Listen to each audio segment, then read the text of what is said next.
আল্লাহ রাব্বুল আলামিন পবিত্র কোরআনে সূরা নাহলের মধ্যে একটা আয়াত নাযিল করেছেন, আয়াত নাম্বার 89। আল্লাহ পাক বলছেন, বিসমিল্লাহির রহমানির রহিম, ওয়া নাযালনা আলাইকাল কিতাবা তিবয়ানান লিকুল্লি শাই ওয়া হুদা ওয়া রাহমাতান ওয়া বুশরা লিল মুসলিমিন।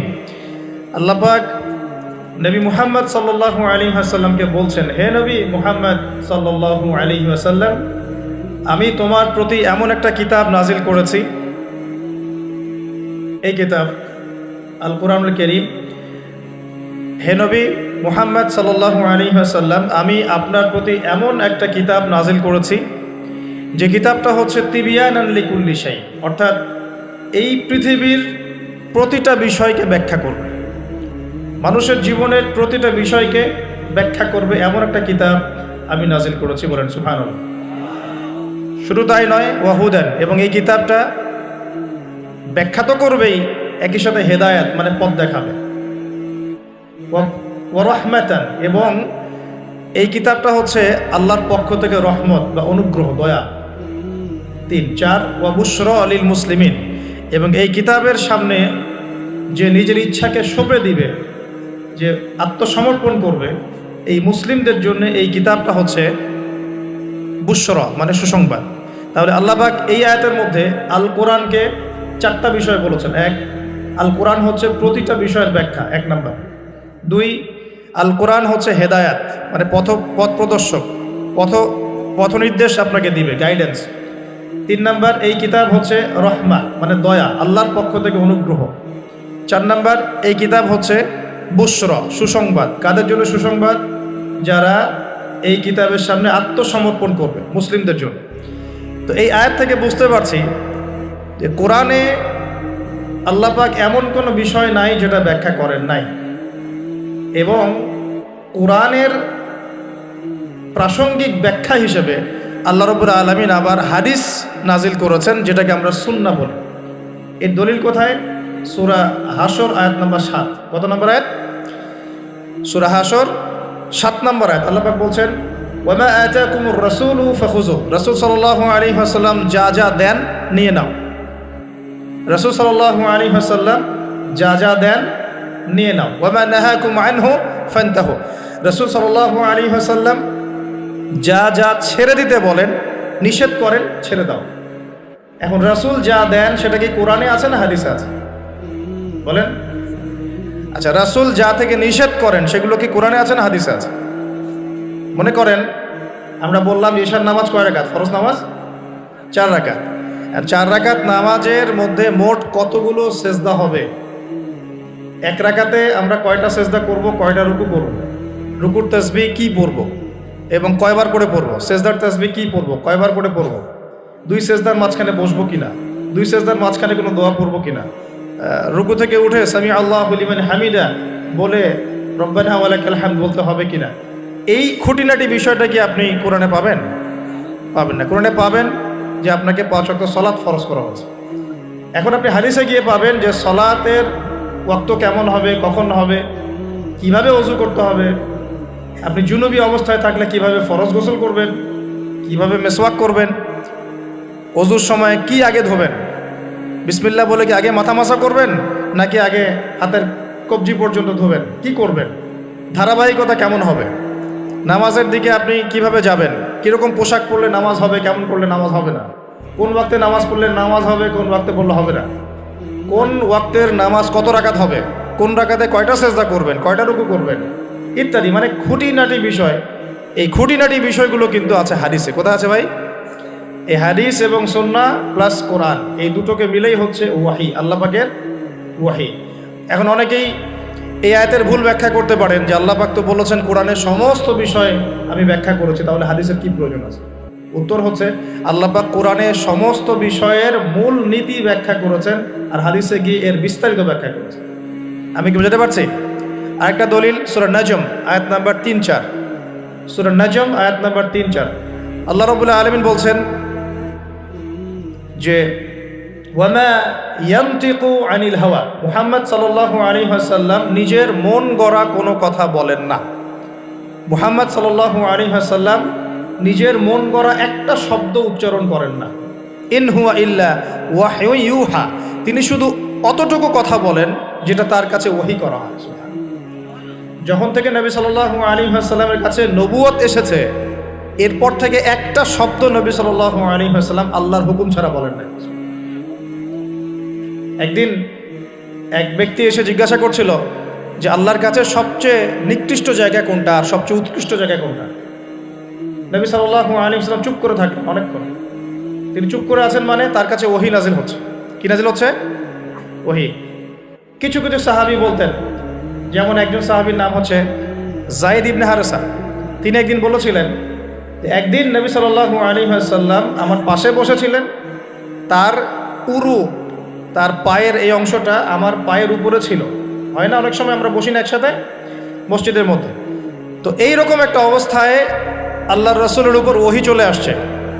তো সাহাবী বলছেন, ওই সময় আমার কাছে মনে হচ্ছিল যে আমার পাটা মনে হয় ভেঙে গুঁড়া হয়ে যাবে। আমার কথা বুঝতে পারছেন না? ওহীর যে একটা ভার, ওহী আসছে, তিনি বুঝতে পারছেন যে তার ফিজিক্যালি তার মধ্যে অন্যরকম একটা স্ট্রেংথ চলে আসছে। আয়েশা রাদিয়াল্লাহু আনহা তিনি বলেছিলেন যে নবী সাল্লাল্লাহু আলাইহি ওয়াসাল্লামকে আমি দেখেছি প্রচণ্ড ঠান্ডার সময় তার কাছে ওহী আসছে, কোরআনের হাদিসের ওহী আসছে, এবং প্রচণ্ড ঠান্ডার মধ্যে তিনি দরদর করে ঘামা শুরু করেছেন। তো ওহী আসলে বোঝা যেত কিছু একটা হচ্ছে। তো নবী সাল্লাল্লাহু আলাইহি ওয়াসাল্লাম নবী হওয়ার পরে একটা শব্দ আল্লাহর ওহী ছাড়া কাউকে বলেন নাই। এটা হচ্ছে ইসলামের একটা প্রামাণ্যতা, মানে ইসলাম যে এতই নিখুঁত, এতই নিপুণ, এখানে যার্রা পরিমাণ বাতিল ঢোকার কোনো সুযোগ নাই। তো এই ব্যক্তি জিজ্ঞাসা করছিলেন আল্লাহর কাছে সবচেয়ে উৎকৃষ্ট জায়গা কোনটা, নিকৃষ্ট জায়গা কোনটা। নবীজি উত্তর দিচ্ছেন না, চুপ করে আছে। তার মানে ওহী নাজিল হচ্ছে এখন। বেশ কিছুক্ষণ পর তিনি বললেন, শোনো, ওই ব্যক্তি কোথায় যে প্রশ্ন করেছিল? বলা হলো, ওই যে, ডেকে নিয়ে আসো। তাকে কাছে ডেকে বলা হচ্ছে, শোনো, আল্লাহর কাছে সবচেয়ে উৎকৃষ্ট জায়গা হচ্ছে মসজিদ। কোন জায়গা ভাই? মসজিদ। আর আল্লাহর কাছে সবচেয়ে নিকৃষ্ট জায়গা হচ্ছে বাজার। কোন জায়গা? বাজার। যেটা আমাদের এখন বেশি বেশি বাজার, ঘন ঘন বাজার। শেষ জামানায় বাজার ঘন ঘন হবে, কে আমাদের আলামত। বাজার ঘাট হবে খুব ঘন ঘন, বাসার থেকে বের হলেই বাজার। এটা হয় না এখন? তো এত কিছু চোখে দেখার পরেও মানুষকে বোঝাতে হয় যে হাতে সময় কম।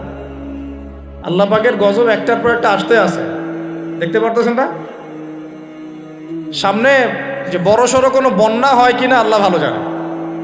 বলা হচ্ছে যে একটা জলোচ্ছ্বাসের মানে ঝুঁকির মধ্যে আছে বিশ্বের বহু কান্ট্রি।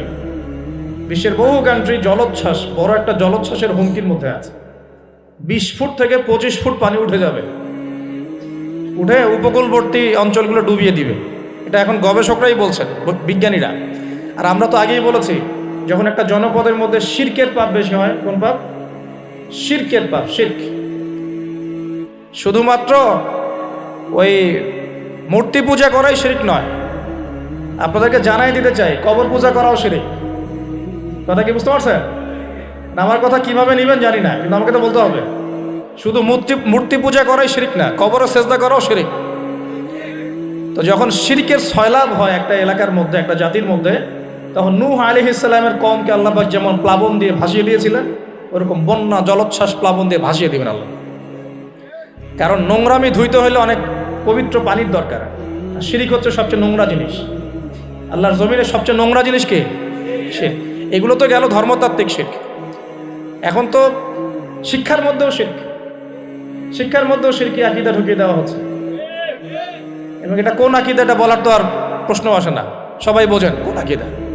যখন মানুষ কোরআনের সৃষ্টিতত্ত্ব বাদ দিয়ে মানব রচিত সৃষ্টিতত্ত্ব বইয়ের মধ্যে ঢুকায়, এগুলো শিরক না? অর্থনীতির মধ্যে এখন শিরক আছে। কিরকম? আল্লাহ পাক হালাল যে অর্থনীতি দিয়েছেন, ওটাকে বুড়া আঙ্গুল দেখিয়ে এখন সুদভিত্তিক অর্থনীতি চলছে সব জায়গায়। তো আল্লাহ পাকের হালালকে যে হারাম করে, এটা শিরক না? এটা সূরা তওবা পড়বেন, সূরা তওবার 31 নম্বর আয়াত। আমি রেফারেন্স দিয়ে কথা বলছি, সূরা তওবার 31 নম্বর আয়াত পড়ে দেখবেন। আল্লাহ পাক বলছেন যে আল্লাহর হালালকে যদি কেউ হারাম করে নেয় আর হারামকে হালাল করে নেয়, এই যে পরিবর্তন, এই কাজটা, এটা কিন্তু শিরকি আকীদা, কুফর, শিরক। আপনি আল্লাহর হালালকে হারাম করতে পারেন না। আল্লাহ পাক একটা হারাম করেছেন, আপনি হালাল করতে পারবেন না। মানেন না ব্যক্তিগতভাবে, সেটা আলাদা বিষয়, কিন্তু অন্যের উপর ইম্পোজ করতে পারবেন না। মনে করেন আল্লাহ পাক হালাল করেছেন পর্দা, আপনি পর্দা করেন না, বুঝলাম, এটা আপনার ব্যক্তি স্বাধীনতা, কিন্তু আপনি পর্দাকে ব্যঙ্গ করতে পারবেন না। ব্যঙ্গ করলে কুফরি হয়ে যাবে। কথা বুঝতে পারছি ভাই? নিজে পালন করে না সেটা আলাদা বিষয়, আমি পালন করি না, তার কাছে মনে হয় যে বেপর্দায় চললেই মনে হয় ভালো, নাউজুবিল্লাহ, ওর কাছে এটাই মনে হয়, ওর কাছে এটাকে মনে হয় প্রগতি, অগ্রগতি, উন্নয়ন, তো সে তার থট নিয়ে থাক। কিন্তু যদি সে বলে যে না পর্দা সেকেলে প্রথা এখন চলে না, ওই যুগে চলতো, এটাকে টিটকারি করে, ব্যঙ্গ করে, তাহলে কুফরি করবে, শিরক করবে। মনে করেন মদ আল্লাহ হারাম করেছেন, আর কিছু মানুষ মদ খায়, হারাম মনে করেই খায় বা হালাল মনে করেই খায়, মানে খায় আর কি। তো একজন খায় সেটা আলাদা আলাদা পাপ, আর কেউ যখন মনে করবে যে না আল্লাহ পাকের এই হালাল হারামের বিধান আমি মানি না, আল্লাহ পাকের হালাল হারামের বিধান আমি মানি না, তখন হবে শিরক আর কুফর। এমনি হচ্ছে কবিরা গুনাহ, আর যখন হালালকে হারাম করে নেবে আর হারামকে হালাল করে নেবে তখন শিরকের পর্যায়ে চলে যাবে। তো এই সিস্টেম এখন চলছে না, আল্লাহ পাকের সুদভিত্তিক, আল্লাহ পাকের হালাল অর্থনীতি বাদ দিয়ে সারা বিশ্বে এখন সুদভিত্তিক অর্থনীতি চলছে না, বুঝেন না এগুলা? অর্থনৈতিক অবস্থা ভালো না, আস্তে আস্তে বিশ্বের মধ্যে ভয়াবহ অর্থনৈতিক সংকট দেখা দিবে, এবং এই সংকটটা ফেস করবে মূলত এই মধ্যবিত্ত শ্রেণী আর নিম্ন মধ্যবিত্ত শ্রেণী। খুব ধনী দেশের কোনো সমস্যা হবে না, যারা মিডল ক্লাস কান্ট্রি বা আরেকটু নিচু মানের কান্ট্রি অর্থনৈতিক দিক থেকে, এদের সামনে ভয়াবহ একটা অবস্থা ফেস করতে হবে। সময় যাইতে দেন, আস্তে আস্তে সব স্পষ্ট হয়ে যাবে, আপনারাই বুঝতে পারবেন। অলরেডি গরিব মানুষ হাহাকার করা শুরু করেছে, অলরেডি হাহাকার করা শুরু করেছে। বড় লোকের তো কোনো সমস্যা নাই, গ্যাস তেল চাল ডাল সব কিছুর দামও যদি বাড়ে, বড় লোকের কোনো সমস্যা আছে? আমার তো কোনো সমস্যা নাই, আমি তো খেতে পারতেছি, কোনো না কোনোভাবে খেতে পারতেছি। কিন্তু যে কৃষক, মজুর, শ্রমিক, হ্যাঁ, যারা গরিব মানুষ, এরা তো আমার মতো না। আমার জন্য 4 বার বিদ্যুতের দাম বাড়লে কোনো সমস্যা নাই, 1000, 1500, 2000, 3000 আপনি ইফোর্ট দিতে পারছেন, আপনার তো সমস্যা নাই। কিন্তু যে ব্যক্তির মাসিক আয় 3000 টাকা, সে কি করবে? সে তো ইফতার করতে বসে বদদোয়া করা শুরু করবে। এবার বহু মানুষ ইফতারির টেবিলে বসে আল্লাহর কাছে বদদোয়া করা শুরু করবে। এটা আমি অনেকদিন আগে বলেছি, কারণ এটা বলেছি বৈশ্বিক অর্থনৈতিক সংকটের কারণে, পুরো বিশ্বে একটা ইকোনমিক সংকট চলছে। এখন এই কথাগুলো যেগুলো বলছে, এগুলোর সাথে কিন্তু আমাদের ইসলামিক সমাজ ব্যবস্থা জড়িত আছে। আপনার দিকে আসতেছে, প্রথমে বোঝেন যে এটাও শিরকি একটা সিস্টেম চলতেছে। আর বিশ্বে যে শিরকটা চলতেছে বড়, সেটা আরও ভয়াবহ। সেটা কি? বিশ্বের যারা মোরল, যারা এখন বিশ্ব চালায়, তারা বলতেছে এক কথায় যে ধর্মের কোনো দরকার নাই বিশ্বে ধর্মের কোনো দরকার নাই, ধর্মগ্রন্থেরও দরকার নাই, ধর্মীয় বিধানেরও দরকার নেই। এই বিশ্ব চালাবো আমরা, বিশ্বের বিধান রচনা করব আমরা, বিশ্বকে পরিচালনা করার মূলনীতি বানাবো আমরা, বিশ্বের মানুষকে চালাবো আমরা। নাউজুবিল্লাহ বলছি ঠিকই, বিশ্ব চলছে এইভাবে। এখানে আল্লাহর আসমানি কিতাব, কোরআন, হাদিস, শরিয়া, ইসলামী সমাজ, এগুলো বুড়ান চল, কেউ টাইম দেয় না। এগুলো খালি মুখে মুখে বকধার্মিকতা দেখায়। জুমার দিনে সে নামাজ পড়ে, ঈদের নামাজ পড়তে আসে, তারাবির নামাজ পড়তে আসে, দাঁড়িয়ে রাখছে, পাগড়ি পড়ছে, এটা বকধার্মিকতা। আগে ভিতর ঠিক করতে হবে। তো ভিতরটা কি? ভিতরটা হচ্ছে তাবারাকাল্লাযী বিয়াদিহিল মুলক। সূরা মুলকের 1 নম্বর আয়াতে কি বলছেন আল্লাহ পাক? তাবারাকাল্লাযী বিয়াদিহিল মুলক, বরকতময় সেই আল্লাহ। এই আল্লাহ পাক মহাবিশ্ব সৃষ্টি করেন নাই? এই মহাবিশ্ব কে সৃষ্টি করছে? এই পুরো মহাবিশ্বে পৃথিবীর মতো কোটি কোটি কোটি কোটি গ্রহ আছে না? আছে কি নাই? এই পুরো মহাবিশ্বে কার হুকুম চলে? ওই পুরো মহাবিশ্বে কি জিবরাইল আলাইহিস সালামের হুকুম চলে? আল্লাহর কোনো ফেরেশতার হুকুম চলে? কোনো নবীর হুকুম চলে? তাহলে কোনো মানুষের হুকুম চলার কোনো প্রশ্ন ওঠে? পুরো মহাবিশ্বের কোটি কোটি গ্যালাক্সি, কোটি কোটি গ্রহ নক্ষত্রে আল্লাহর হুকুম চলে। সূর্য পর্যন্ত ডোবার পরে আল্লাহর কাছে পারমিশন নেয়, আল্লাহ আগামীকাল উঠবো, আল্লাহ বলেন ওঠো, তাহলে উঠবে। একদিন আল্লাহ বলবেন না, ওঠার দরকার নেই, সূর্য তখন উল্টা দিক থেকে উঠবে, পশ্চিম দিক থেকে। ওই দিন কিয়ামত হয়ে যাবে। যেদিন কিয়ামত হবে ওইটা হচ্ছে আল্লাহ পাকের ক্রোধের বহিঃপ্রকাশ, মানে রাগ থাকে না, যে ধৈর্য ধরতে ধরতে ধরতে ধরতে এক সময় যখন আপনি আর পারতেছেন না, তখন একটা হাইপার হয়ে যান না মাঝে মাঝে, তখন মনে হয় আশপাশে যা আছে ভেঙে চুরে একাকার করতে পারেন। ওই যে পৃথিবীর নিচে যে আগ্নেয়গিরিগুলো আছে, শক্তি সঞ্চার করতে করতে করতে করতে এক পর্যায়ে বিস্ফোরিত হয়ে যায়, তখন আর পৃথিবীবাসীর তো কোনো হুঁশ, তখন আর উপায় থাকে না। তো এরকম কিয়ামতের দিনটা হচ্ছে আল্লাহ পাকের ক্রোধের বহিঃপ্রকাশ, মানে এক হুকুমেই পুরো মহাবিশ্বের সব গ্রহ ধ্বংস হয়ে যাবে, এক হুকুম। তো এই পুরো মহাবিশ্বে আল্লাহ ছাড়া কারো হুকুম চলে? আল্লাহ সেটাই বলছেন, তাবারাকাল্লাযী বিয়াদিহিল মুলক, বরকতময় সেই আল্লাহ যার হাতে সমস্ত ক্ষমতা। যারা দেখি ভাই, মুলক মানে কি? রাজত্ব। এখনকার তোমরা যারা পলিটিক্যাল সায়েন্স পড়াও, তোমাদের বা আপনাদেরকে বলছি, রাজত্ব মানে কি? রাজত্বের ইংরেজি প্রতিশব্দ কি? সভরেন্টি। মানে বলেন, সভরেন্টি মানে কি? সার্বভৌমত্ব। মানে কি? সার্বভৌমত্ব। আল্লাহ পাক বলছেন মহাবিশ্বের সার্বভৌমত্ব আমার হাতে। সুবহানাল্লাহ। কার হাতে? মহাবিশ্বের সার্বভৌমত্ব কার হাতে? সভরেন্টি কার হাতে? দুনিয়াতে এই সভরেন্টি সার্বভৌমত্ব মানুষের হাতে। বুঝেন নাই মনে? এই দুনিয়াতে সভরেন্টি, মুলক, সার্বভৌমত্ব এখন আল্লাহর হাতে নাই, মানুষের হাতে। মানুষ যা মনে করে তাই চালায়। এখন আল্লাহ পাকের বিধান, আল্লাহ রাসূল এবার, তো এটা হচ্ছে সবচেয়ে বড় শিরক সারা বিশ্বের। এটা সারা বিশ্বের সবচেয়ে বড় পর্যায়ে শিরক। তো শিরকে ডুবে আসি আমরা, এটাকে বোঝেন। আমি তো বলছি না যে এখন এই প্রবলেমসগুলোকে রাতারাতি সলভ করা যাবে, এমনটা তো বলছি না। বলছি পুরো ওয়ার্ল্ডে এরকম শিরকি একটা সিস্টেম প্রতিটা ক্ষেত্রে চলছে। কিভাবে সলভ করবেন সেটা পরের বিষয়, আগে তো বুঝতে হবে কোথায় আছে বিশ্ব এখন। তো আমরা দেখলাম যে বড় বড় সেক্টর যেগুলো একটা বিশ্বের, ধর্ম, সংস্কৃতি, অর্থনীতি, জিওপলিটিক্স এবং পরিবার তো আছেই, পাশাপাশি আমাদের এই আরেকটা কি, ওয়ার্ল্ড অ্যাফেয়ার্স। এই প্রতিটা ক্ষেত্রে আল্লাহ পাকের তাওহীদকে পাশ কাটিয়ে মানুষের মন গড়া বিধান দিয়ে চালানো হচ্ছে কিনা? হচ্ছে কিনা? বুঝতে পারছেন না মনে কথা? সুদ কি মানুষের বিধান না আল্লাহর বিধান? বলেন, আরো খোলামেলা বলি, সুদ কি মানুষের বিধান না আল্লাহর বিধান? মদ কি মানুষের বিধান না আল্লাহর বিধান?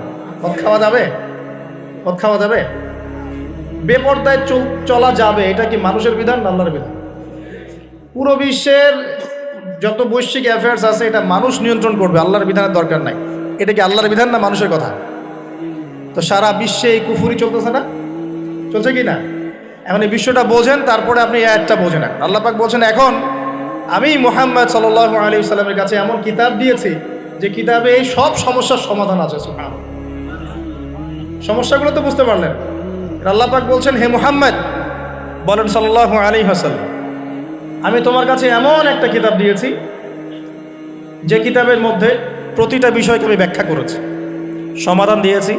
এটা হেদায়েত, এটা রহমত, এটা বুশরা, সুসংবাদ তাদের জন্য যারা আমার সামনে আত্মসমর্পণ করবে। যারা করবে না ওদের জন্য সুসংবাদ নাই। আর এই কিতাবের ব্যাখ্যা আছে। এই কিতাব একাই আপনাকে পথ দেখাবে না, হাদিসের প্রয়োজন আছে। এটা আমরা পেলাম সূরা নজম আয়াত নাম্বার 3-4 এবং সূরা হাশর আয়াত নাম্বার 7। যে রাসূল সাল্লাল্লাহু আলাইহি ওয়াসাল্লাম নিজের মন গড়া কোনো কথা বলতেন না, তিনি সেটাই বলতেন যে আল্লাহ ওহী করতেন। আর আল্লাহর রাসূলের আদেশগুলো আমরা পাচ্ছি হাদিসে, নিষেধগুলো পাচ্ছি হাদিসে। সো কোরআন এবং হাদিস এই দুটোকে মিলে আল্লাহ পাকের এখন ওহী নাজিল হচ্ছে। কোথায় নাজিল হচ্ছে? আইয়ামে জাহিলিয়াত। কোথায় ভাই? এই কিতাব কোথায় নাজিল হয়েছে? বাংলাদেশে, পাকিস্তানে, সিরিয়ায়? কোন যুগে নাজিল হয়েছে? ওই ব্যাবিলনের যুগে, নাকি ওই চাইনিজ সভ্যতার যুগে, নাকি ওই রাশিয়ার বলশেভিক ওই বিপ্লব ওইসব যুগে? কোন যুগে নাজিল হয়েছে? আবু জেহেলের যুগে। কোন যুগে ভাই? আবু জেহেলের নাম শুনেছেন তো? আবু জেহেলের যুগটাকে আমরা বলি আইয়ামে জাহিলিয়াতের যুগ। আবু জেহেল ছিল ওই যুগের নেতা। দারুন নাদওয়া ছিল তার পার্লামেন্ট। তার পার্লামেন্টের নাম কি?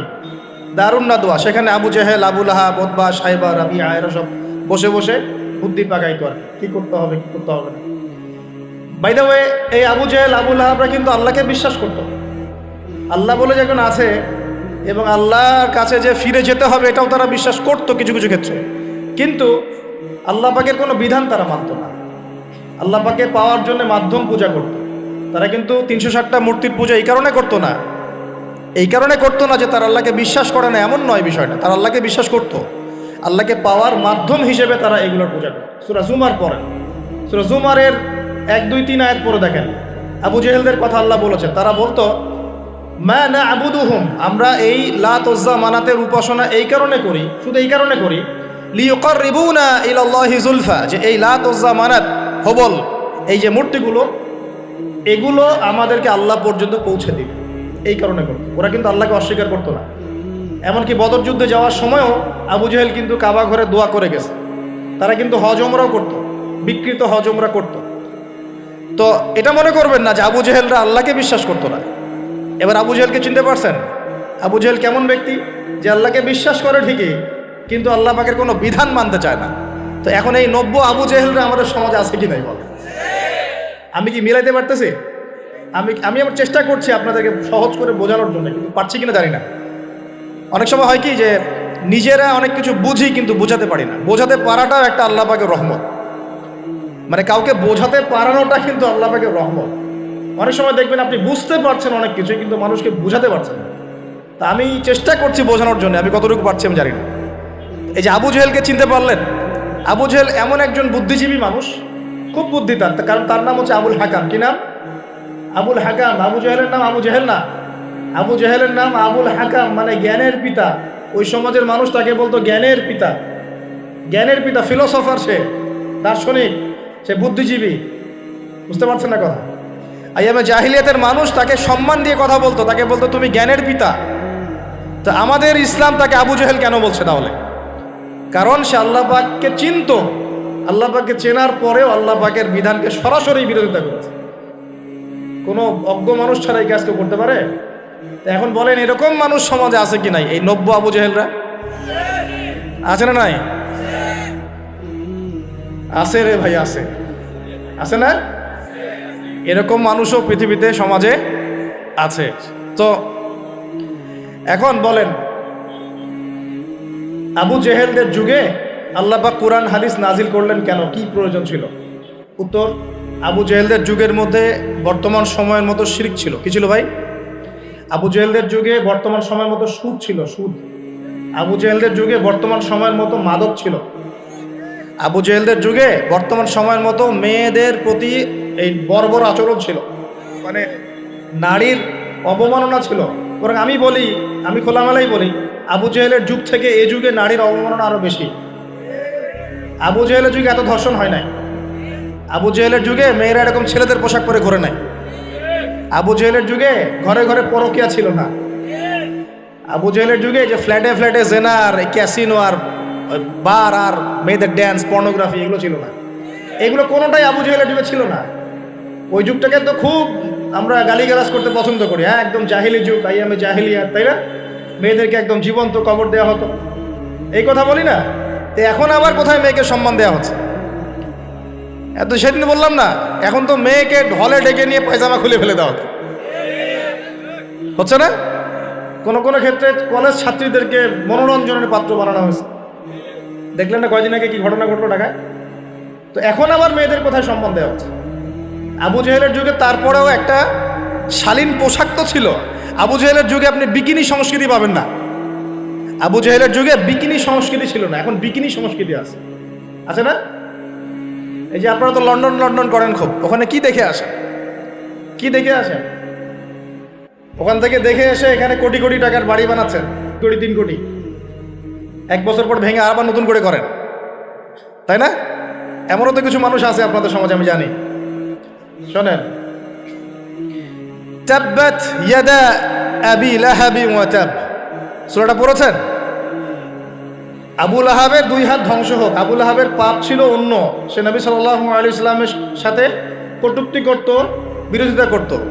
কিন্তু আবু লাহাব সম্পর্কে আল্লাহ পাক কি বলছেন? মা আগনা আনহু মালুহু ওয়া মা কাসাব। আবু লাহাবের মাল সম্পদ এবং যা সে অর্জন করেছে এই দুনিয়াতে, এগুলো তাকে জাহান্নামের আগুন থেকে বাঁচাতে পারবে। এই বিশাল প্রপার্টি আপনাকে জাহান্নামের আগুন থেকে বাঁচাতে পারবে না যদি এই প্রপার্টির হক আদায় না করেন। এই রিজিকের হক যদি ঠিকঠাক আদায় না করেন, জাকাত না দেন, দরিদ্রের হক না দেন, মিসকিনের হক না দেন, আত্মীয়র হক না দেন, প্রতিবেশীর হক না দেন, ইসলামের আল্লাহ ফি সাবিলিল্লাহ দান সদকা না করেন, এই বিশাল প্রপার্টি আপনাকে কিয়ামতের মাঠে বাঁচাতে পারবে।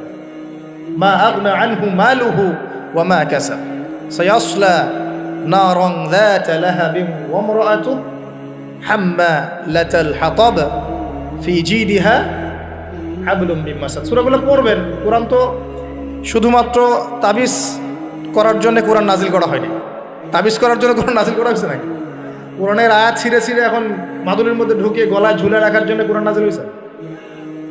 বলেন তো। কোরআনের আয়াত একটা ছিঁড়ে এভাবে আমি র্যাপিং করে গলার মধ্যে ঢুকায় রেখে দিলাম, বাস কোরআনের হক আদায় হয়ে গেল।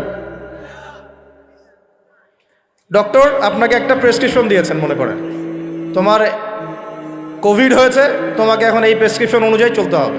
আর প্রেসক্রিপশনটা আমি যদি এমন একটা ভাঁজ করি, ভাঁজ করে সুন্দর করে মাদুরির মধ্যে ঢুকায়, ওষুধ খাওয়ার দরকার নাই, ভাঁজ করে ঢুকায় ব্যাস রেখে দিলাম, রোগ ভালো হবে না? রোগ ভালো হবে? আমরা কোরআন কিনে এই কাজ করি, আমরা কোরআন কিনে কেউ কেউ এই কাজ করি, সবাই না, কেউ কেউ। কোরআন শেফা মানে কি? কোরআন আপনার রুহের শেফা এবং দেহের শেফা। তখন যখন কোরআন বুঝে আমল করবেন, তখন কোরআন পড়ে বুঝে যখন আমল করবেন, তখন কোরআন শেফা এবং রহমত বুশরা। আল্লাহ পাক আমাদেরকে বোঝার তৌফিক দান করে নেন। তবে হ্যাঁ, কোরআনের আয়াত থেকে ঝাড়ফুঁক করা যায়, ঝাড়ফুঁক করা যেতে পারে, পানি পড়া খাওয়া যেতে পারে, এবং এই পানিতে গোসলও করা যেতে পারে ইত্যাদি। কিন্তু আপনি তো ছিঁড়ে ছিঁড়ে ছিঁড়ে ছিঁড়ে খালি গলায়, পায়ে, হাতে ঝুলে রাখতে পারেন না। আল্লাহ পাক আমাদেরকে বোঝার তৌফিক দান। প্রিয় ভাইয়েরা, এখন এতটুকু তো বুঝতে পারলাম যে কোরআন কোন সময় নাজিল হয়েছে। তাহলে ভাই, কার যুগে? আবু জাহেলের যুগে। আবু জাহেলের যুগে কি ছিল? এখনকার মতো শিরক ছিল, এখনকার মতো সুদ ছিল, এখনকার মতো মাদক ছিল, এখনকার মতো মেয়েদের অবমাননা ছিল, আরও একটা ছিল এখনকার মতো যে গোত্রীয় হানাহানি। দেখেন না এখন হানাহানি, মারামারি, রাহাজানি বিশ্বে বিশ্বে, দেশে দেশে, দলে দলে, এই পলিটিক্যাল দল ওই পলিটিক্যাল দলে, আবার এই ধর্মীয় দল এই ধর্মীয় দলে, এই যে হানাহানি, গোত্রীয় হানাহানি, এই হানাহানি ছিল আইয়ামে জাহিলিয়াতের একটা বড় নিদর্শন। তো এরকম একটা সমাজে আল্লাহ পাক কোরআন এবং হাদিস নাজিল করলেন কেন? ইসলামী সমাজ গঠন করার জন্য, যেটা আপনি টপিক দিয়েছেন। এখন ইসলাম কি আর সমাজ কি? ইসলাম হচ্ছে এক কথায় আল্লাহর সামনে আত্মসমর্পণ করা। আল্লাহর সামনে আত্মসমর্পণ মানে কি? আল্লাহ কি আমার সামনে দাঁড়িয়ে আছেন? আল্লাহ পাকে আমার সামনে দাঁড়িয়ে আছেন, আমি গিয়ে পায়ে সেজদা করব? আল্লাহর সামনে আত্মসমর্পণ মানে কি? আল্লাহ পাককে চোখে দেখা যায়? আল্লাহ রাব্বুল আলামিনকে দুনিয়ার কোনো চোখ দেখতে পারবে না, সুবহানাল্লাহ। হ্যাঁ, জান্নাতে যারা যাবে তারা আল্লাহকে দেখতে পারবে। আর ইনশাআল্লাহ আমরা আশা করি আমরা সেই কাতারভুক্ত হব ইনশাআল্লাহ। একদিন না একদিন আমরা আল্লাহকে দেখবো ইনশাআল্লাহ। নবীজিকে আয়েশা রাদিয়াল্লাহু আনহা বলছিলেন, আল্লাহ পাককে কিভাবে দেখবে মানুষ ইয়া রাসূলুল্লাহ সাল্লাল্লাহু আলাইহি ওয়াসাল্লাম? তিনি বলছেন যে, তোমরা পূর্ণিমার চাঁদ দেখতে তোমাদের কোনো অসুবিধা হয়? তখন সাহাবীরা বলছেন, না, পূর্ণিমার চাঁদ তো আমরা জাজল্যমান দেখতে পারি। ঠিক এভাবেই তোমরা আল্লাহকে দেখবে ইনশাআল্লাহ। এটা হবে জান্নাতের সবচেয়ে বড় নিয়ামত। জান্নাতের সবচেয়ে বড় নিয়ামত হচ্ছে আল্লাহর দর্শন, দিদার। তো এই দুনিয়ার চোখ আল্লাহকে দেখবে না, তাহলে আল্লাহ পাক কিভাবে আমাদের সাথে যোগাযোগ করবেন? আল্লাহ পাক এই দুনিয়ার মধ্যে কিছু মানুষকে বাছাই করবেন নবুয়ত দেওয়ার জন্য। কি দেওয়ার জন্যে? নবুয়ত। যে মানুষদের সাথে আল্লাহ পাক যোগাযোগ করবেন আল্লাহর ওহির মধ্য দিয়ে। কিসের মাধ্যমে? ওহিটাকে সরাসরি নেমে আসবে না, কেউ নিয়ে আসবে। এখন কেউ নিয়ে আসবে, কে নিয়ে আসবে? তার নাম হচ্ছে জিবরাইল আলাইহিস সালাম। কি নাম? আল্লাহ রব্বুল আলামিন জিবরাইল আলাইহিস সালামের মাধ্যমে কোরআন সুন্নাহর এই ওহী সর্বশেষ নবী মুহাম্মদ সাল্লাল্লাহু আলাইহি ওয়াসাল্লামের কলবে ওহী করেছেন। খুশি হন নাই? কোন যুগে ওহী করেছেন? আবু জেহেলের যুগে। কোন যুগে? যে যুগটার সাথে আমাদের যুগের মিল আছে। আচ্ছা, এখন আল্লাহ পাক বলেছেন এর সামনে তোমরা মাথা নত করো। মাথা নত মানে কি? জাস্ট মাথাটা নত করে দেওয়া? মাথা নত মানে নিজের ইচ্ছাকে সঁপে দাও, নিজের ইচ্ছাকে সঁপে দাও। মন চাচ্ছে আমি নামাজ পড়বো না, আল্লাহ বলছেন পড়তে হবে, এর নাম সঁপে দেওয়া। মন চাচ্ছে আমি একটু মদ খাই, আল্লাহ বলেছেন খাওয়া যাবে না, হারাম, এর নাম সঁপে দেওয়া। মন চাচ্ছে একটা মেয়ের সাথে একটু কি করি, ডেটিং করি, একটা মেয়েকে নিয়ে ফুর্তি করি, আল্লাহ বলছেন জেনা করা যাবে না, এর নাম সঁপে দেওয়া। মন চাচ্ছে ভরপেট খাই রমজান মাসে, আল্লাহ বলছেন না, রমজান মাসে খাওয়া যাবে, রোজা রেখে, এর নাম সঁপে দেওয়া। মন চাচ্ছে সম্পদের পাহাড় গড়ব, কাউকে কিছু দিব না, আল্লাহ বলছেন না, নেশাব হয়ে গেলে জাকাত দেওয়া লাগবে, এটা হলো সঁপে দেওয়া। সঁপে দেওয়া মানে কি? আল্লাহ পাকের বিধিবিধানের সামনে নিজের ইচ্ছাকে আত্মসমর্পণ করা, যে আল্লাহ যা বলেছেন আমি তাই করব, যা ছেড়ে দিতে বলেছেন ছেড়ে দিব, এর নাম ইসলাম। ইসলাম হলো এই বিষয়টার নাম, নিজের ইচ্ছাটাকে আল্লাহ পাকের বিধানের সামনে আত্মসমর্পণ করে দাও। আমরা অনেকেই বলি ইসলাম মানে কি? শান্তি। এই যে শান্তি, এই শান্তি ব্যাখ্যা দিয়ে দিয়ে কি করা হচ্ছে জানেন? ওই যে বদর, উহুদ, খন্দক, খায়বার, হুনাইন, মুতা, এইসব ইতিহাসগুলোকে সরিয়ে দেওয়া হচ্ছে। ইসলাম মানে তো শান্তি, ইসলাম শান্তির সাথে আবার এসবের কি সম্পর্ক? শান্তির সাথে মোতার যুদ্ধের কি সম্পর্ক? যুক্তি দিচ্ছে শান্তির সাথে বদর যুদ্ধের আদর্শের কি সম্পর্ক? ইসলাম মানে তো শান্তি। ইসলাম মানে শান্তি কখন? ইসলাম মানে হলো আত্মসমর্পণ। যখন একজন মানুষ নিজের ইচ্ছাকে আল্লাহর সামনে সঁপে দিবে, এর মধ্য দিয়ে সে শান্তি অর্জন করবে ইনশাআল্লাহ। মানে নিজের ইচ্ছাকে আল্লাহর সামনে সঁপে দিলে পরে শান্তি পাওয়া যায়। কারণ আমি তো জানি না যে আমার জন্য কোনটা ভালো কোনটা মন্দ। কে ভালো জানে? যিনি আমাকে সৃষ্টি করেছেন। মনে করেন আপনি একটা মোবাইল ফোন বানিয়েছেন, আপনি এটার মেকার বা ক্রিয়েটর। এখন আপনার চেয়ে কি কেউ ভালো জানে এই ফোনের মধ্যে কি আছে? বলেন। আপনি একটা কম্পিউটার ফাংশন করেছেন, একটা সফটওয়্যার তৈরি করেছেন, একটা অ্যাপস তৈরি করেছেন। আপনার চেয়ে কি কেউ ভালো জানবে এই অ্যাপস কী কাজ করতে পারে, এই সফটওয়্যার কী কাজ করতে পারে, এই কম্পিউটারের ফাংশন কি? এখন আল্লাহ পাক পুরো মহাবিশ্ব সৃষ্টি করেছেন, আমাদেরকেও সৃষ্টি করেছেন। এখন আমাদের জন্য কোনটা ভালো কোনটা খারাপ, কোনটা হক কোনটা বাতিল, কোনটা ন্যায় কোনটা অন্যায়, কোনটা করলে আমরা দুনিয়া ভালো থাকবো পরকালে ভালো থাকবো, এটা কি আল্লাহ পাকের চেয়ে ভালো কেউ জানবে? তো এই সহজ কথাটা বুঝতে এত সমস্যা কিসে? যদি আল্লাহ বলে কেউ থেকে থাকেন, তাহলে তিনি যদি আমাকে সৃষ্টি করে থাকেন, তাহলে তিনি তো ভালো বুঝবেন আমার জন্য কোনটা ভালো কোনটা খারাপ। এখন তিনি যেগুলো ভালো বলেছেন সেগুলো কোরআনে নাজিল করেছেন, যেগুলো খারাপ বলেছেন সেগুলোও কোরআনে নাজিল করেছেন। তিনি তার রাসূলের মাধ্যমে আমাদেরকে জানিয়েছেন কোন কোন বিষয়গুলো ভালো আর কোন কোনগুলো খারাপ। এখন এগুলো যখন প্রমাণ হয়ে যাবে, মেনে নিতে কোনো সমস্যা, মানতে কোনো আপত্তি আছে ভাই? এই মেনে নেওয়ার নাম হলো ইসলাম। মেনে নেওয়ার নাম কি ভাই? ইসলাম। এখন দ্বিতীয় প্রশ্ন হচ্ছে, ইসলাম কি পরিপূর্ণ না অসম্পূর্ণ? উত্তর হচ্ছে আল্লাহ পাক সূরা মাইদার 3 নম্বর আয়াতে বলছেন। কত নম্বর আয়াত? সূরা মাইদার 3 নম্বর আয়াতে আল্লাহ পাক বলছেন যে আল ইয়াউমা আকমালতু লাকুম দীনাকুম, আজকে আমি দ্বীন ইসলামকে একদম পরিপূর্ণ করে দিলাম। ওয়া আতমামতু আলাইকুম নি'মাতি, তোমাদের উপর আমার নিয়ামতকে পূর্ণতা দিলাম। ওয়া রাদিতু লাকুমুল ইসলাম দীনান, তোমাদের উপরে দ্বীন ইসলামকে মনোনীত করে আমি আল্লাহ সন্তুষ্ট হয়ে গেলাম। তাহলে এই আয়াত থেকে কি বোঝা গেল? ইসলাম পরিপূর্ণ না অসম্পূর্ণ?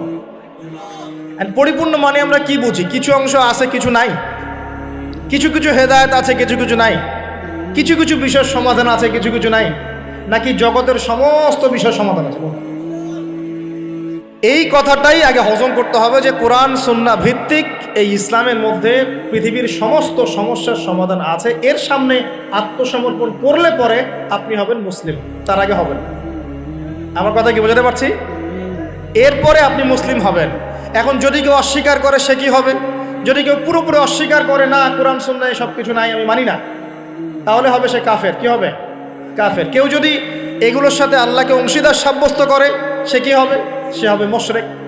কেউ যদি বলে আমি, বলে না মনে মনে অস্বীকার করে কিন্তু মুখে মুখে বলে হ্যাঁ মানি, এমন মানুষ নাই? মুখে মুখে বলে হ্যাঁ মানি মানি মানি সবই মানি, আর মনে মনে অস্বীকার করে, ইসলামের বিরুদ্ধে কাজ করে ভিতরে ভিতরে। এই মানুষগুলোকে কি বলা হয়? মুনাফিক।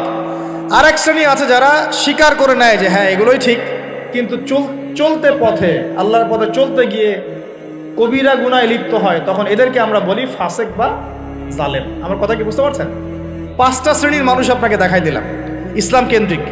কেউ শিরিক করে হচ্ছে মুশরিক, কেউ অস্বীকার করে হচ্ছে কাফের, কেউ মুখে স্বীকার করছে মনে স্বীকার করছে না, হচ্ছে মুনাফিক। কেউ স্বীকার করে পথ চলতে গিয়ে কবিরা গুনাহ করছে, কবিরা গুনাহ, তখন সে জালেম হচ্ছে বা ফাসেক হচ্ছে। আর কেউ পরিপূর্ণরূপে আত্মসমর্পণ করে আমলে প্রমাণ করে সে মুমিন মুসলিম হচ্ছে। আল্লাহ পাক আমাদেরকে এই মুমিন মুসলিম হওয়ার তৌফিক দান করুন। এখন এই হলো ইসলাম। ইসলামী সমাজ কি? ইসলামী, ডিস্টার্ব করেন না প্লিজ। ইসলামিক সমাজ কি জিনিস?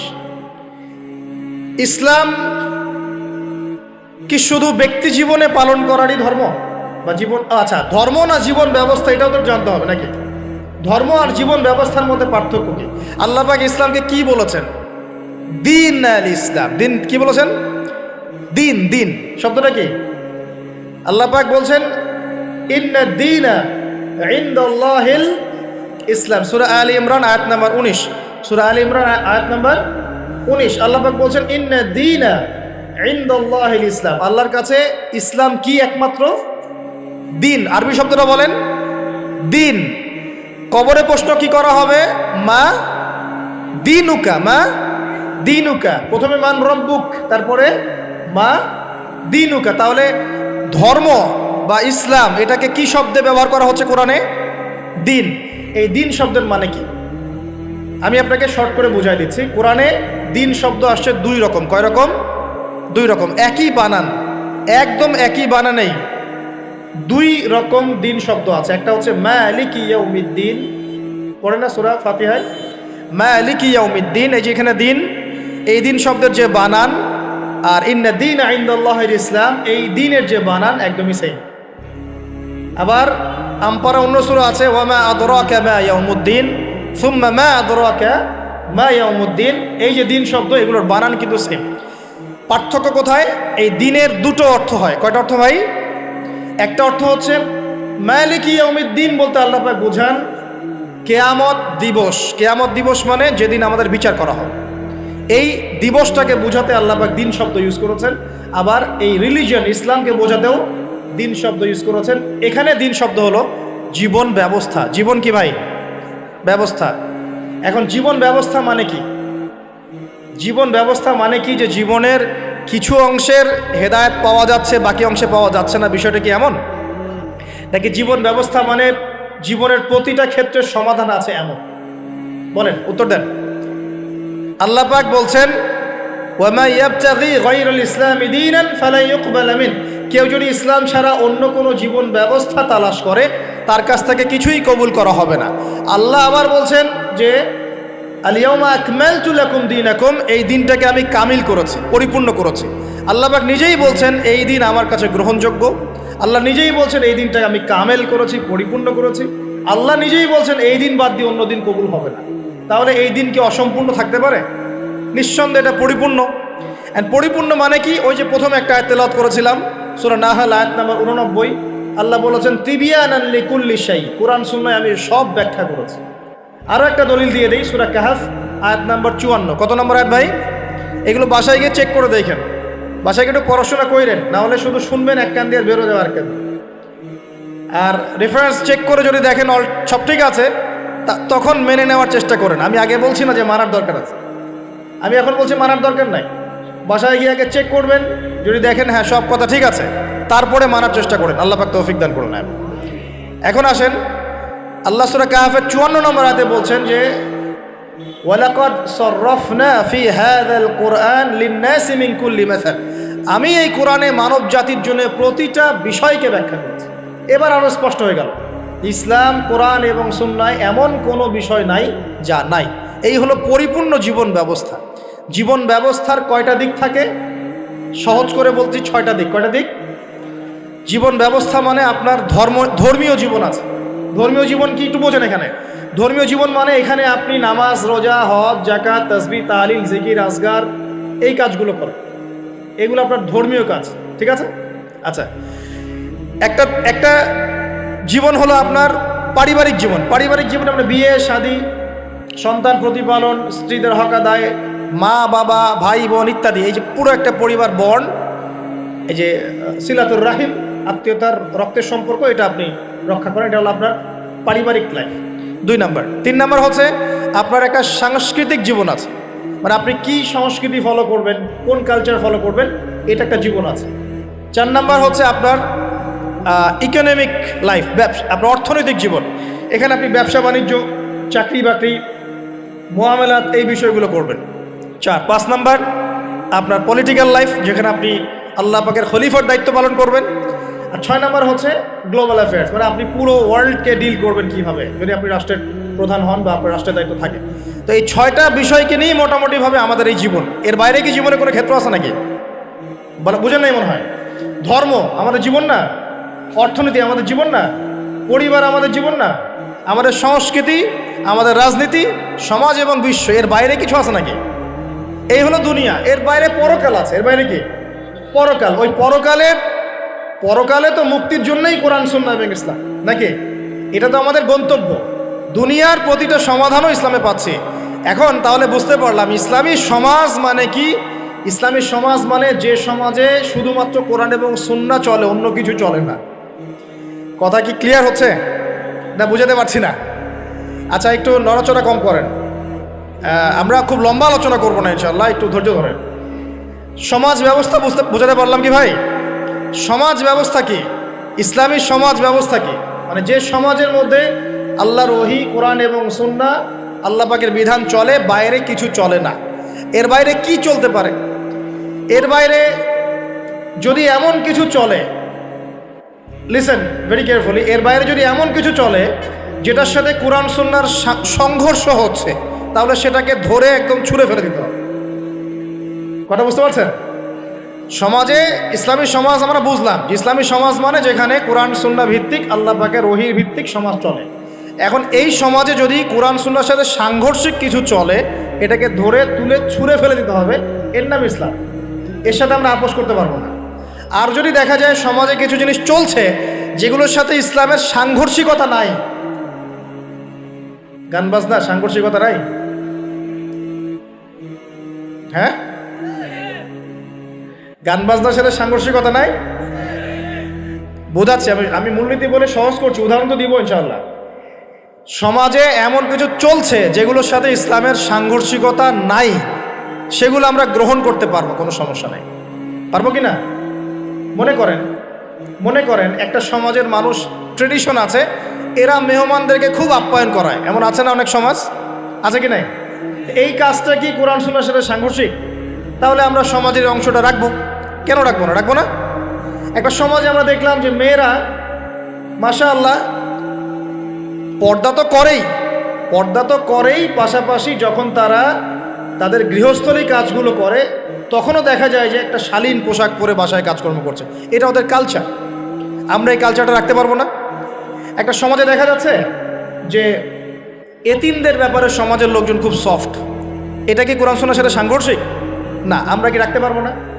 একটা সমাজে দেখা যাচ্ছে যে মানুষ এই বৃক্ষরোপণ করতে খুব পছন্দ করে, এমনও কিছু সমাজ আছে, গাছ লাগাইতে সবুজ শ্যামল প্রকৃতি খুব ভালো লাগে, আছে না এমন সমাজ? এই জিনিসটা কোরআন সুন্নাহর সাথে সাংঘর্ষিক? তো রাখতে পারবো না আমরা। এরকম এক্সাম্পল দিয়ে শেষ করা যাবে না। এরকম অগণিত কাজ আছে যেগুলো কোরআন সুন্নাহর সাথে সাংঘর্ষিক নয়, কিন্তু সমাজে চলছে।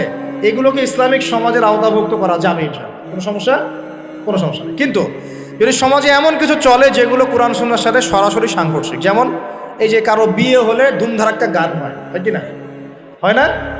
এখন এই সংস্কৃতিটার সাথে কোরআন সুন্নাহর আপত্তি আছে। এখন আমরা এটাকে সামাজিকীকরণ করতে পারবো না, ইসলামী সামাজিকীকরণ করতে পারবো না, বরং এটাকে ঐক্যবদ্ধভাবে প্রতিরোধ করতে হবে। সমাজে মনে করেন কোনো সমাজে জুয়া চলে না? তো এই জুয়ার সাথে কি কোরআন সুন্নাহর অনুমতি দেওয়া আছে না সাংঘর্ষিকতা আছে? কন্ট্রাডিকশন আছে না?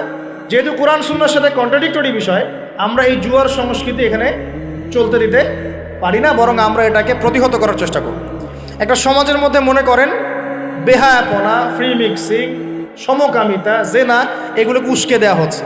এই প্রতিটা বিষয়ের সাথে কোরআন সুন্নাহর আপত্তি আছে। তাহলে এই জিনিসগুলোকে কি আমরা ইসলামী সমাজ ব্যবস্থা আনতে পারবো? তাহলে আমার বক্তব্য মনে হয় বোঝার খুব বেশি কঠিন হচ্ছে আমার মনে হচ্ছে না। ইসলামী সমাজ ব্যবস্থায় কোন কোন বিষয় থাকতে পারবে? সর্বপ্রথম আল্লাহ পাকের ওহী থাকতে পারবে। ওহীর বাদ দিয়ে অন্য কিছু চলবে না। কি চলবে? যেগুলোর সাথে ওহীর কোনো সাংঘর্ষিকতা নাই। ওহীর কোনো সাংঘর্ষিকতা নাই এমন বিষয় চলতে পারে। চায়ের জন্য বিখ্যাত আপনারা না? এটা আছে না? আচ্ছা, এখন এটা কি কোরআন সুন্নাহর সাথে সাংঘর্ষিক? এটা একটা সংস্কৃতি। আপনাদের বাসায় গেলে আপনারা চা খাওয়ান এবং এটার সাথে আপনার সংস্কৃতি আছে, আগর আতরের আপনাদের বিজনেস আছে। এই জিনিসটা কি কোরআন সুন্নাহর সাথে সাংঘর্ষিক? বাংলাদেশের অন্য কোনো সমাজে কি আগর আতর এরকমভাবে আছে? আপনাদের সমাজে আছে। এটা কিন্তু কোরআন সুন্নাহর সাথে সাংঘর্ষিক নয়। তাহলে আমি এটাকে অবশ্যই ইসলামাইজড করতে পারবো। চায়ের ব্যাপারটা আমি ইসলামাইজড করতে পারবো। কিন্তু যদি একটা সমাজে দেখেন, ঢাকার মতো শহরে গিয়ে দেখলেন মেয়েরা ছেলের পোশাক পরে ঘুরে বেড়াচ্ছে, এখন এই জিনিসটাকে কি আপনি ইসলামের আওতায় আনতে পারবেন? এই হলো ইসলামী সমাজ, মানে যেখানে আল্লাহর ওহী চলে, অন্য কিছু চলে না। হ্যাঁ, কি চলতে পারে? ওহীর সাথে সাংঘর্ষিক বিষয় নাই এমন বিষয় চলতে পারে, কোনো সমস্যা নেই। সেটা রাজনীতিতেও চলতে পারে, সেটা সমাজেও চলতে পারে, সেটা অর্থনীতিতেও চলতে পারে, সেটা আমাদের সংস্কৃতিতেও চলতে পারে, সেটা আমার পরিবার ধর্মেও চলবে ইনশাআল্লাহ। মানে প্রতিটা ক্ষেত্রেই চলতে পারবে যদি কোরআন সুন্নাহর সাথে সাংঘর্ষিক না হয়। আল্লাহ পাক আমাদেরকে বোঝার তৌফিক দান। এখানে কিন্তু প্রযুক্তি অন্তর্ভুক্ত হতে পারে। প্রযুক্তি। যেমন এক সময় নবী সাল্লাল্লাহু আলাইহি ওয়াসাল্লামের যুগে ছিল ঘোড়া এবং গাধা, তাই না? উট, ঘোড়া, গাধা, এগুলোর উপরে তারা যুদ্ধ করেছে। এখন দেখা যায় যে মিসাইল, রকেট লঞ্চার, হ্যাঁ, পারমাণবিক ওয়েপেন্স, সভ্যতা চেঞ্জ হয়েছে এবং টেকনোলজি চেঞ্জ হয়েছে। এখন কি এটা কি কোরআন সুন্নাহর সাথে সাংঘর্ষিক হলো? এটা প্রযুক্তি। প্রযুক্তিগত বিষয়গুলোকে আমরা অবশ্যই সামাজিকীকরণ করতে পারবো, কোনো সমস্যা নেই। মিডিয়া, এই মিডিয়ার মধ্য দিয়ে ইসলাম প্রচার করা যাবে কি না? যাবে। তাহলে মিডিয়াকে আমরা সামাজিকীকরণ করতে পারবো যদি আমরা এটাকে সঠিকভাবে ব্যবহার করতে পারি। এই বিষয়গুলো আমরা মাথায় রাখবো। কিন্তু যখন মিডিয়ার মধ্য দিয়ে আপনি ভুল তথ্য প্রচার করবেন তখন পারবেন না। আবার যখন ওই পারমাণবিক ওয়েপেন্স আপনি মাজলুমের উপর ফেলে দিবেন তখন সেটা আপনি অ্যাপ্লাই করতে পারবেন। তো বস্তুবাদী বিষয়গুলো আমরা নিব, কোনগুলো? যেগুলো আমরা ইসলামিকভাবে ইউজ করতে পারি, অন ইসলামিক ইউজিং না হয়, অন্যের হক নষ্ট না হয়, বা আল্লাহর দ্বীনের কোনো ক্ষতি না হয় ইনশাআল্লাহ তাআলা, সেক্ষেত্রে আমরা এগুলোকে গ্রহণ করতে পারবো। ইসলামী সমাজ আমরা বুঝলাম, ইসলাম কি এক কথায় বুঝলাম, এবং ইসলাম কোন যুগে নাজিল হয়েছে এটাও বুঝলাম। ওই যুগের সাথে আমাদের বর্তমান সমাজে যে মিল আছে এটাও বুঝলাম। এখন ওই যুগটা চেঞ্জ করেছিলেন কারা? উত্তর, নবী সাল্লাল্লাহু আলাইহি ওয়াসাল্লাম নিজে, এবং তার সাথে ছিলেন সাহাবীরা, এবং সাহাবীদের মধ্যে বেশিরভাগ সাহাবী ছিলেন যুবক। সুবহানাল্লাহ। ওমর যুবক ছিলেন না বুড়া ছিলেন? হামজা যুবক ছিলেন না বৃদ্ধ ছিলেন? হুজাইফা যুবক না বৃদ্ধ ছিলেন? উসমান রাদিয়াল্লাহু আনহু তখন যুবক ছিলেন না বৃদ্ধ ছিলেন? জাফর ইবনে আবি তালেব, আলী ইবনে আবি তালেব, বেলাল ইবনে রাবাহ, আব্দুর রহমান বিন আউফ, যায়েদ ইবনে হারেসা, আব্দুল্লাহ বিন মাসউদ, নাম জানা না জানা অসংখ্য সাহাবী, বেশিরভাগ যুবক ছিলেন না বৃদ্ধ ছিলেন? নবী সাল্লাল্লাহু আলাইহি ওয়াসাল্লাম কাদেরকে নিয়ে সমাজটা পরিবর্তন করলেন? যুবকরা একটু মনোযোগ দেন, এই অংশটুকু আপনাদের জন্য স্পেশাল। এখান থেকে ফিনিশিংয়ের দিকে যাবো ইনশাআল্লাহ। তো নবী সাল্লাল্লাহু আলাইহি ওয়াসাল্লাম কাদেরকে নিয়ে ওই আবু জেহেলের সমাজ পরিবর্তন করলেন বলেন? এবং কি হাতে নিয়ে করলেন? আল্লাহর ওহী, মানে কোরআন এবং হাদিস। এটাকে শুধু মুখে মুখে আমল করে বলেছেন না, নিজে আমল করে দেখিয়েছেন, নিজে বিশ্বাস করেছেন, স্বীকৃতি দিয়েছেন, আমল করেও দেখিয়েছেন, মানুষকে দাওয়াতও দিয়েছেন। এখন একা একা করেছেন না সবাইকে নিয়ে করেছেন? তার মানে ইউনিটি লাগবে। কি লাগবে ভাই? একা একা পারা যাবে না। এই যে আমি একা একা লেকচার দিয়ে যাচ্ছি, আসলে আমি দিন কায়েম করতে পারবো না। এখানে আমি আপনাকে দিনের কিছু নসিহত করতে পারবো, কিছু দাওয়াত দিতে পারবো, কিন্তু আমি কিন্তু এখানে দিন কায়েম করতে পারবো। একা একা দিন কায়েম করা যায়, একা একাও যায় না, এক শ্রেণীর মানুষকে নিয়েও যায় না। মুসলিমদের মধ্যে মনে করেন যে মুসলিমদের মধ্যে একটা এলাকার মুসলিম আছে, মনে করেন 1 লাখ, কথার কথা বলছি, 1 লাখের মধ্যে 1000 মানুষ সব কিছু বোঝে, বাকিরা এতটা বোঝে না। ওদেরকে বোঝাতে হবে। ওদের কি করতে হবে? বোঝাতে হবে। ওই আমরা যদি মনে করি আমি 1000 আমি সব করতে পারবো, ভুল করবেন। তখন কি হবে? জাহেলিয়াতের সংখ্যা গরিষ্ঠতার স্রোতে আমি হারিয়ে যাব। কথা বুঝতে পারছেন? নবী সাল্লাল্লাহু আলাইহি ওয়াসাল্লাম কিভাবে করেছেন? তার আগে আমি একটু প্রশ্ন করি, কত বছর লেগেছে তার সমাজ পরিবর্তন করতে? বলেন। 23 বছর। এই তো মাশাআল্লাহ। 23 বছর পরে ওই মক্কায়, ওই আবু জেহেলের যুগেই, আবু জেহেলের সেই যুগ কি আর বাকি থাকলো? 23 বছর পর কি শিরক ছিল ওই যুগের মধ্যে? আর মক্কায় কোনো সুদ ছিল? মক্কায় কোনো মাদক, কোনো জেনা, ব্যভিচার, মেয়েদের শ্লীলতাহানি, ধর্ষণ, জেনা, হ্যাঁ, গুম খুন, তারপরে আপনার এই যে গোত্রীয় হানাহানি, মারামারি, কোনোটা কি আর বাকি ছিল? মানে 23 বছরের সমাজ টোটাল নিট অ্যান্ড ক্লিয়ার, সাফ। কত বছর? 23 বছর। কীভাবে করলেন? প্রথমত তিনি ওহির জ্ঞানের চর্চা করেছেন, নিজে আমল করেছেন, সাহাবীদেরকে শিখিয়েছেন, এবং সাহাবীরা সবাই মিলে দাওয়াতি কাজ করে একটা জনসমষ্টি তৈরি করেছেন কি না? প্রথমে কি নবী সাল্লাল্লাহু আলাইহি ওয়াসাল্লাম প্রকাশ্যে দাওয়াত দেওয়া শুরু করেছেন? না। প্রথম 3 বছর, কত বছর? তিনটা বছর নবী সাল্লাল্লাহু আলাইহি ওয়াসাল্লাম গোপনে মানুষকে দাওয়াত দিয়েছেন। কিভাবে ভাই? গোপনে, man to man, door to door. আমরা তো এখন খুব অধৈর্য জাতি। কি জাতি ভাই? অধৈর্য।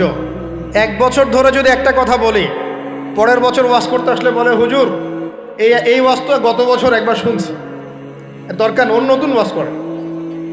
এমন করে না মানুষ? নবী সাল্লাল্লাহু আলাইহি ওয়াসাল্লাম 3 বছর গোপনেই দাওয়াত দিয়েছেন, তিনটা বছর। কাদেরকে দাওয়াত দিয়েছেন? উত্তর, প্রথমত তার নিজের মানুষদেরকে, নিজের স্ত্রী, নিজের ও যায়েদ ইবনে হারেসা পালক পুত্র ছিলেন, নিজের চাচাতো ভাই জাফর ইবনে আবি তালেব, আলী ইবনে আবি তালেব, নিজের খুব কাছের মানুষ আবু বকর সিদ্দিক। আবু বকর সিদ্দিক রাদিয়াল্লাহু আনহুর হাত ধরে পরে ওসমান বিন আফফান, আব্দুর রহমান বিন আউফ, তালহা বিন উবাইদুল্লাহ, জুবাইর বিন আওয়াম আস্তে আস্তে ছড়িয়ে পড়ছে। তার মানে দাওয়াতি কাজ শুরু করতে হবে কোথা থেকে? আগে বলেন, আগে নিজে, তারপরে কে? নিজের কাছের মানুষ, নিজের পরিবার, নিজের বংশ, নিজের আত্মীয়। এই দাওয়াতি কাজ কি আমাদের করা শেষ? কারা কারা করা শেষ হাত তোলেন দেখি। আগে শুরু করেন, আগে তো নিজেকে দিয়ে শুরু করতে হবে নাকি ভাই? নিজের পরিবারের সবাই নামাজি, নামাজের দাওয়াত দিচ্ছি কিনা? নামাজের দাওয়াতটুকুকে দিচ্ছি? নিজের পরিবারে কি পর্দা কায়েম করতে পারছি? নিজের পরিবারে কি তালিম চালু হচ্ছে? নিজের সন্তানরা কি কোরআন পড়ছে? নিজের পরিবারে কি সবাই রমজান মাসে রোজা রাখছে, হালাল খাচ্ছে? আগে নিজের পরিবার দিকে ফোকাস করেন। আল্লাহ পাক তৌফিক দান করুন। এরপর আল্লাহ ওহী নাযিল করেন, ওয়ানদির আশিরাতাকাল আকরাবিন। এবার তুমি কাকে সতর্ক করবে? তোমার কাছের আত্মীয় স্বজন, গোত্রের লোককে। তখন তিনি ওই যে পাহাড়ের উপর উঠে ডাকলেন, ইয়া মা'আশারাল কুরাইশ, ইয়া মা'আশারাল কুরাইশ, তোমরা সবাই আসো। এই বনু আদি, বনু তাইম, হ্যাঁ, বনু মখজুম, তারপরে যে বনু হাশিম, সব গোত্র জড়ো হলো। জড়ো করে তিনি সব গোত্রকে বলছেন যে আমি মুহাম্মদ সাল্লাল্লাহু আলাইহি ওয়াসাল্লাম যদি আপনাদেরকে বলি এই পাহাড়ের পিছনে একটা সেনাবাহিনী অপেক্ষা করছে, আপনাদেরকে আক্রমণ করবে, আপনারা কি আমার কথা বিশ্বাস করবেন? তখন সবাই এক বাক্যে বলল, কেন বিশ্বাস করব না? তোমাকে কখনো আমরা মিথ্যাবাদী পাই নাই, তুমি আস-সাদিকুল আমিন, সত্যবাদী আমিন। তখন নবীজি বললেন যে কুলু লা ইলাহা ইল্লাল্লাহ তুফলিহুন, তোমরা সবাই বলো লা ইলাহা ইল্লাল্লাহ, আল্লাহ ছাড়া কোনো মাবুদ নাই, আল্লাহর বিধান ছাড়া কোনো বিধান নাই, আল্লাহর দাসত্ব ছাড়া কোনো দাসত্ব নাই, তোমরা সফল হয়ে যাবে ইনশাআল্লাহ। তখন ওই যে আবু লাহাব হাততালি দেওয়া শুরু করলো, আর আবু লাহাব ঢিল নিয়ে মারা শুরু করলো। সবাই হাততালি দিচ্ছে, টিটকারি করছে, মস্করা করছে। হ্যাঁ, লিহাযা জামাআতানা, বলছে এই জন্য আমাদেরকে এখানে একত্রিত করেছো, এই বকবকানি শোনার জন্য, এই বাজে কথা বলার জন্য আমাদেরকে এখানে ডেকেছো। তখন থেকে শুরু হলো প্রকাশ্য বিরোধিতা। এবার শুরু হলো ইটপাটকেল, শারীরিক নির্যাতন, মানসিক নির্যাতন, বয়কট, এইটা সেইটা সব। তো এখন বলেন, যে মানুষটা আগে সাদিকুল আমিন ছিল, সত্যবাদী এবং বিশ্বস্ত, এবার সবাইকে ডেকে দাওয়াত দেওয়ার পরপরই তিনি হয়ে গেলেন কাযযাব, মিথ্যাবাদী, সাহেব, জাদুকর, ফারেকুল জামাত বিভক্তকারী, মাজনুন, পাগল। এই কথাগুলো মানুষটাকে বলা শুরু করল। তার মানে নবী সাল্লাল্লাহু আলাইহি ওয়াসাল্লামের পদ্ধতিতে আমাকে সমাজে দ্বীন ইসলাম প্রতিষ্ঠা করতে হবে। তার মানে প্রথমে আগে নিজে, তারপর পরিবার, এরপর কাছের মানুষদের মধ্যে ইসলামের প্রচার প্রসার করার চেষ্টা করতে হবে। এবার প্রকাশ্যে দাওয়াতি কাজ করা শুরু হলো। দাওয়াতি কাজ যত প্রকাশ্য হচ্ছে, নির্যাতন নিপীড়ন ততই বাড়ছে। এটাই সুন্নত। যখন নবীর পদ্ধতিতে কেউ দাওয়াতি কাজ করবে, তার উপর নির্যাতন নিপীড়ন আসবেই। যদি নির্যাতন নিপীড়ন না আসে, বুঝতে হবে সেটা নবীর পদ্ধতিতে দাওয়াত হচ্ছে না। 100% লিখে রাখে, 100% নবীর পদ্ধতিতে দাওয়াতি কাজ হচ্ছে না। এটা হচ্ছে গোলালু মার্কা দাওয়াতি কাজ। অনেকে হিকমতের দোহাই দিয়েও এইসব গোলালু মার্কা দাওয়াতি কাজ করে। সারা বিশ্বে বড় বড় ইস্যু চলছে, উম্মার মধ্যে বিশাল বিশাল সমস্যা।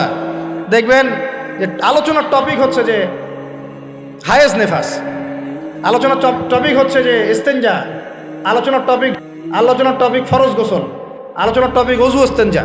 মানে এগুলো শিখতে কতদিন আর লাগবে? এগুলো শিখতে এখনও শেখা হয়নি এগুলা। আর সারা বিশ্বের অবস্থা, দেশের অবস্থা, অর্থনীতির অবস্থা, সমাজের অবস্থা, কিয়ামতের আলামত স্পষ্ট হয়ে যাচ্ছে, উম্মার অবস্থা, এগুলো বড় বড় ইস্যুগুলো সব পরে, আগে এগুলো নিয়ে আলোচনা হচ্ছে। তো এগুলো কি আসলে নবীর পদ্ধতিতে দাওয়াতি কাজ হচ্ছে? আল্লাহ পাক আমাদেরকে বোঝার তৌফিক দান করুন। তো প্রিয় ভাইরা, যখন নবী সাল্লাল্লাহু আলাইহি ওয়াসাল্লামের পদ্ধতিতে দাওয়াতি কাজ হবে, তখন কিন্তু নবীর মতো মানে শারীরিক, মানসিক, আর্থিক নির্যাতন কিন্তু আসবেই। এটা মেনে নিতে হবে। সর্বপ্রথম নিজের পরিবার থেকে আসবে। কোথেকে আসবে ভাই?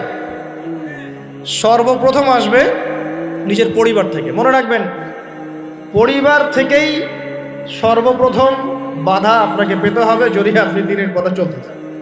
কারণ এখনকার সমাজের বেশিরভাগ পরিবার ইসলামিক পরিবার নয়। কোনো কোনো সময় পারিবারিক সাপোর্টের অভাবে দিনদার অনেক মানুষও দেখা যায় ট্র্যাক থেকে বিচ্যুত হয়ে যায়। এমন হয় না? পারিবারিক সাপোর্ট একটা বড় জিনিস। আমাদের নবী সাল্লাল্লাহু আলাইহি ওয়াসাল্লামকে চতুর্দিক থেকে মানুষ আক্রমণ করলেও পরিবারে তার স্ত্রী খাদিজা রাদিয়াল্লাহু আনহা তাকে বুকে আগলে রেখেছিলেন। এটা অনেক বড় একটা মানে প্রশান্তির জায়গা, যে সমাজের মানুষ আপনার এগেনস্টে কাজ করছে, কিন্তু পরিবারে গিয়ে আপনার স্ত্রী আপনার কাছে, আপনার অনুভব তাকে, সে আপনাকে বুস্ট আপ করছে, আপনাকে উৎসাহ দিচ্ছে, আত্মবিশ্বাস দিচ্ছে, আপনি কিন্তু আবার পথ চলতে পারবেন ইনশাআল্লাহ। এই জন্য আমি বারবার বলি যে বিয়ে যদি করতেই হয় তাহলে দিনদার একজন নেককার মেয়েকে বিয়ে করেন, খাদিজা রাদিয়াল্লাহু আনহার মতো একটা মেয়েকে বিয়ে করেন। আর যদি ওই যে দিনদার ক্যাটরিনা খুঁজতে যান তাহলে সারা জীবন ওই পস্তাইতে হবে আর কি। আল্লাহ বোঝার তৌফিক দান করুন। দিনদারিতা দেখে বিয়ে শাদী করে। চাচা আবু তালেব তিনি কিন্তু মুসলিম নন, অমুসলিম হয়েও তাকে পারিবারিকভাবে সাপোর্ট দিচ্ছেন। পারিবারিকভাবে সাপোর্ট তো অনেক ইম্পর্টেন্ট, আর যখন পরিবার থেকে সাপোর্ট থাকে না তখন মানুষ কিন্তু ট্র্যাক থেকে সরে যায়। যাই হোক, গভীরে যাই না। নবী সাল্লাল্লাহু আলাইহি ওয়াসাল্লাম যখন দাওয়াতি মিশন শুরু করলেন, ইসলামী সমাজ প্রতিষ্ঠার চেষ্টা করতে লাগলেন, তখন এই পারিবারিক বাধা, আত্মীয়দের মধ্য থেকে বাধা, সামাজিক বাধা আসতে লাগলো। এক পর্যায়ে হিজরত করতে হয়েছে আবিসিনিয়ায়, তারপর তায়েফ, তারপরে গিয়ে মদিনায়। এখন মদিনায় আলহামদুলিল্লাহ আল্লাহ রাব্বুল আলামিন দিনটাকে প্রতিষ্ঠা করলেন এবং সেখানে নবীকে শক্তিশালী করলেন, সাহাবীরা শক্তিশালী হলেন, আস্তে আস্তে গাজওয়াগুলো হলো, সারিয়াগুলো হলো। এক পর্যায়ে উইদিন 8 থেকে 10 বছরের মধ্যে যে নিঃস্ব হাতে মক্কা থেকে তারা গেলেন মদিনায়, সেই মক্কাই তারা জয় করলেন বিনা বাধায়, বলা যায় অলমোস্ট বিনা বাধায়। প্রায় লক্ষাধিক সৈন্য, লক্ষাধিক সাহাবীদেরকে নিয়ে পুরো মক্কায়, জাজিরাতুল আরবের মধ্যে দিন প্রতিষ্ঠা হয়ে গেল। বলো কিনা? কত বছর সময় লাগছে ভাই বলেন? 23 বছর। আর রাহিকুল মাখতুম বইটা পড়েন তাহলে আপনি ধাপগুলো বুঝতে পারবেন কিভাবে হয়েছে। আমি পয়েন্ট আউট করছি যে কোন কোন পয়েন্টের দিকে তারা বেশি ফোকাস করেছে, কোন কোন কাজগুলো তারা বেশি করেছেন, এবং যুবকদেরকে দিয়েই কাজগুলো করানো হয়েছে। এবং এই কাজগুলো যদি আজকেও বাংলার যুব সমাজ করতে পারে, ইনশাল্লাহ 23 বছর লাগবে না আমাদের, ইনশাল্লাহ 23 বছর লাগবে না ইনশাআল্লাহ। কারণ আল্লাহ পাক তো তার নবীর মাধ্যমে জানিয়েছেন যে আখিরুজ জামানে আস্তে আস্তে কি হতে যাচ্ছে সামনে। আগে তো এটা জানা ছিল না যে তখন কি হবে, এখন তো আমরা জানি যে সামনে কি হতে যাচ্ছে। আমরা তো জানি যে ইসলাম কায়েম হচ্ছে সামনে ইনশাআল্লাহ, এটা লিখা হয়ে গেছে। তো আপনি হতাশ হচ্ছেন কেন? আমরা এখানে যারা বসে আছি, আমরা কেউ যদি বেঁচেও না থাকি, আল্লাহ না করুক, তারপরও দিন কায়েম হবে। বাংলাদেশে এখন যত আলেম ওলামা আছে না, সবাই যদি মারা যায় তাও দিন কায়েম হবে। বিশ্বে এখন যত বড় বড় জালেমরা আছে, এর সাথে আরো 10 গুণ জালেম যদি বৃদ্ধি করা হয় এবং ওদেরকে আরো 10 গুণ শক্তিশালী করা হয়, তাও এদের পতন ঘটবে। হ্যাঁ, যত জালেম আছে সারা বিশ্বে, এর সাথে আরো 10 গুণ যদি বৃদ্ধি করা হয়, এদেরকে আরো বেশি বেশি মারণাস্ত্র দেওয়া হয়, ক্ষমতা দেওয়া হয়, তবুও এদের পতন ঘটবে। শুধু তাই না, ঈসা আলাইহিস সালামের যুগটা শেষ হওয়ার পরে আবার এমন একটা যুগ আসবে, যে যুগটা হবে পৃথিবীতে সবচেয়ে নোংরা জঘন্য যুগ। এখন আমরা যে যুগটা পার করছি না, এটা পৃথিবীর সবচেয়ে নোংরা যুগ নয়, এটা পৃথিবীর সবচেয়ে নোংরা যুগ নয়। যে যুগে আপনি দেখছেন সবাই সুদ খায়, মোটামুটি সবাই এই যে ফ্রি মিক্সিং, পরকিয়া, হ্যাঁ, জেনা, গান বাজনা, নর্তকী চলছে না সারা সমাজ জুড়ে, মনে হচ্ছে এটাই মনে হয় সবচেয়ে খারাপ যুগ, তাই মনে হয় না অনেকে? এটা সবচেয়ে খারাপ যুগ নয়, যদিও এই যুগের মধ্যে হাজারটা খারাপই আছে। সবচেয়ে খারাপ যুগ আসবে ঈসা আলাইহিস সালামের 40 বছর শাসনের পরের যুগটা। ওই যুগে মানুষ রাস্তায় দাঁড়িয়ে জেনা করবে, কুকুর শেয়ালরা যেমন করে করে ঠিক ওইভাবে, এবং তাদের সামনে কিয়ামত হবে, পশ্চিম দিক থেকে সূর্য উঠবে। তো আমরা এতটুকু তো জানি, সামনে ইনশাআল্লাহ তাআলা ইসলামিক সমাজ প্রতিষ্ঠা হবে, এটা আল্লাহ লিখে দিয়েছে। আমরা বেঁচে থাকি না থাকি, কেউ এটা বলুক না বলুক, আলেম ওলামা আমাদের মধ্যে যারা আছেন থাক না থাক, হ্যাঁ, এখন যারা মুজাহিদ তারা থাক না থাক, এখন যারা জালেম তারা থাক না থাক, কি হোক না হোক এটা হবে ইনশাআল্লাহ। পৃথিবীতে ভূমিকম্প হোক আর জলোচ্ছ্বাস হোক আর পৃথিবী ধসে যাক আর আগুনের বৃষ্টি হোক আর পাথরের বর্ষণ হোক, যাই হোক না কেন, নবী ঈসা আলাইহিস সালামের হাতেই সভ্যতা শেষ হবে ইনশাআল্লাহ। অতএব ইসলামী সমাজ তো সামনে আসছে, বুঝতে পারলাম। এখন আমার পয়েন্ট, আমার মানে ফাইন্ড আউট করা পয়েন্টগুলো হচ্ছে এই কয়েকটা পয়েন্ট, 10টা পয়েন্ট বলছি। 1, নবী সাল্লাল্লাহু আলাইহি ওয়াসাল্লাম সাহাবীগণ, স্পেশালি যুবক সাহাবীগণ, সাহাবীদের মধ্যে বেশিরভাগই যুবক ছিলেন। যুবকরা আপনারা ভালো করে বোঝার চেষ্টা করেন, তারা ইসলামী সমাজ প্রতিষ্ঠার জন্য প্রথমত নিজের আগে জ্ঞান চর্চা করেছে। কি করেছেন ভাই? নিজেরা আগে কোরআন হাদিসের জ্ঞান চর্চা করেছেন। যত বড় বড় লেকচার দেন, নারায়ে তাকবীর, আল্লাহু আকবার স্লোগান তোলেন, আইওয়াজ শোডাউন যাই করেন, জ্ঞান চর্চা না করা পর্যন্ত দিন প্রতিষ্ঠা হবে না। জ্ঞান চর্চা করতে হবে। রাজি আছি ইনশাআল্লাহ ভাই? আমরা রাজি আছি তো ইনশাআল্লাহ, যে আমরা আল্লাহ পাকের কোরআন এবং নবীর সুন্নতের জ্ঞান অর্জন করবো ইনশাআল্লাহ। এবং জ্ঞান অর্জন একটা ধারাবাহিক প্রক্রিয়া, একদিন দুই দিন করে থেমে যাব না। আমরা প্রতিদিন একটু একটু একটু একটু করে আগাবো ইনশাআল্লাহ। একটা রুটিন ফিক্স করে নেবেন, ডেইলি 1 ঘন্টা করে আপনি পড়াশোনা করার চেষ্টা করুন। আমি অনেক লেকচারে কিছু সিলেবাস বলেছি, আপনাকে কোরআন পড়তে হবে, আরবি ভাষা শিখতে হবে, হাদিসের কিতাবগুলো পড়বেন, ইতিহাস, ইসলামের ইতিহাস পড়বেন, ইসলামিক অর্থনীতির বইগুলো পড়বেন, বড় বড় রিনাউন্ড ওলামায়ে কেরামদের বইগুলো পড়বেন, সিরাত পড়বেন, আকীদার বই পড়বেন, ফিকহের কিছু বই পড়বেন। মানে আপনার একটা ক্লাসিক্যাল পড়াশোনার ধারা থাকতে হবে। এবং এই পড়াশোনা একা একা করা যাবে না। কিছু বই আপনি একা হয়তো পড়তে পারবেন, কিন্তু অনেক কিতাব আছে যেগুলো আপনি একা পড়তে পারবেন না। আপনার বিজ্ঞ ওলামায়ে কেরামের সোহবত দরকার আছে। এটার দায়িত্ব আপনার, আপনি খুঁজে বের করবেন কার সোহবতে আপনি যেতে চান।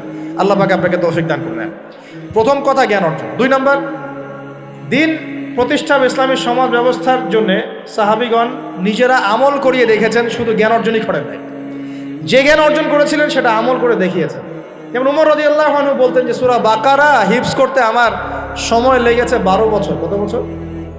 12 বছর লেগেছে সূরা বাকারাটাকে আয়ত্ত করতে। কারণ সাহাবীরা যতক্ষণ পর্যন্ত 10টা আয়াত লেসন নিয়েছেন, 10টা আয়াতের উপর আমল না করা পর্যন্ত নতুন করে দার্স নিতেন না। বুঝতে পারছেন না? মনে করেন আপনি সূরা মাউন শিখেছেন, মাউন আর আইতাল্লাযী ইউকাযযিবু বিদ্দিন, এই সূরা আপনি শিখেছেন। সাহাবীদের সুন্নাত ছিল কি, এই সূরাটার উপর তারা আমল না করা পর্যন্ত নতুন লেসন নিতেন না। এভাবে তারা আমল করতেন। আমরা কি এমন করে আমল করি? আমরা যত পারি আগে তথ্য ইনস্টল করতে থাকি। আমাদের জ্ঞান চর্চাটা হচ্ছে তথ্য ইনস্টল করার মতো। তথ্য ইনস্টল করাকে জ্ঞান চর্চা বলে না। এটাকে আমরা ওয়েল ট্রেন্ড বলতে পারি, ওয়েল এডুকেটেড বলতে পারি। সার্কাসের সিংহ বাঘ দেখেছেন না? লাঠি চাবুকের ভয়ে অনেক কাজ করে না? অনেক কুকুর দেখা যায় না যে ট্রেনিং প্রাপ্ত, যা কমান্ড করে সে ফলো করে না?